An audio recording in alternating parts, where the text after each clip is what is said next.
Have you ever noticed that some people just seem to be a lot more innovative than others? They seem to have lots and lots of patents. I know people with 150, 200 patents, lots and lots of patents.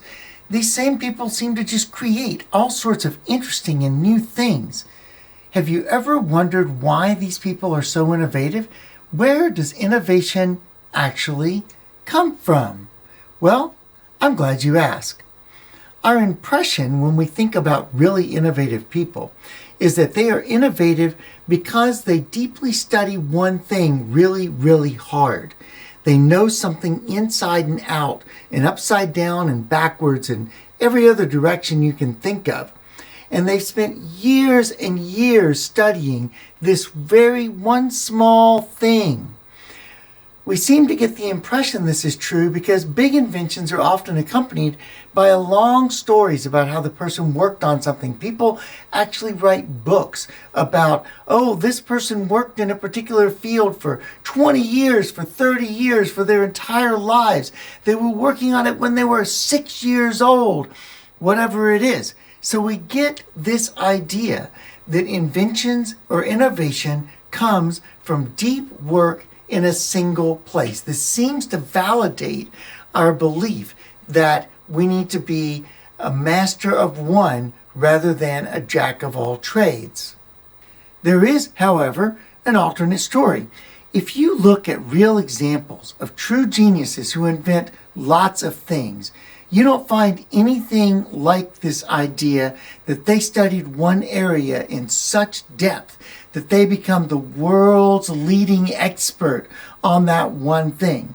Thomas Edison, for instance, think about all the things that Thomas Edison had patents on. He invented the phonograph.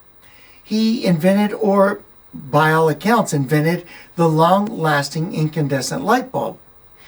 He decided how to build or designed a system for electric power distribution. Not the one we use today, but nonetheless an electric power distribution system. He invented motion picture cameras. He invented carbon telephone transmitters. The stock ticker. He invented the alkaline battery. Think about the diversity of all those things. They were all somewhat related to electricity or electrical items, electric motors, things like that. But it's still a wide diversity of things. Or consider Henry Ford, who had 161 patents. And again, all of his patents tend to be focused on or clustered around cars, but he patented transmissions.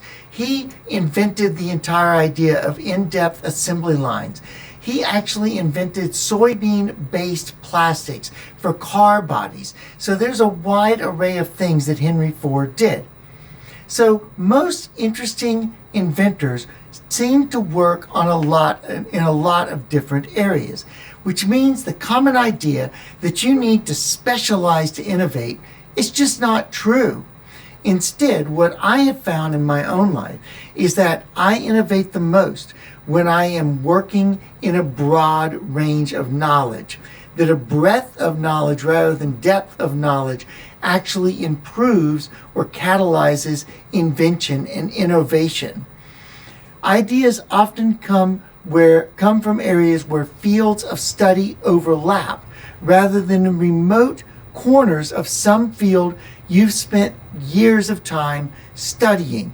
You see this over here, and you see that over there, and it just seems to make sense that those two things should go together, even though one is electrical and one is network engineering, or one is working on wood and using a table saw or whatever it is, and another one is like, shooting or whatever it is.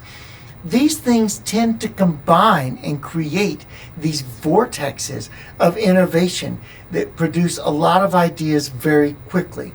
So the lesson that I can give here is that you really want to develop what we classically call a T-shaped knowledge. We want to be the jack of all trades, but the master of one. The broader our knowledge base is, the more likely we are to be investigating the edges of fields and where things interconnect.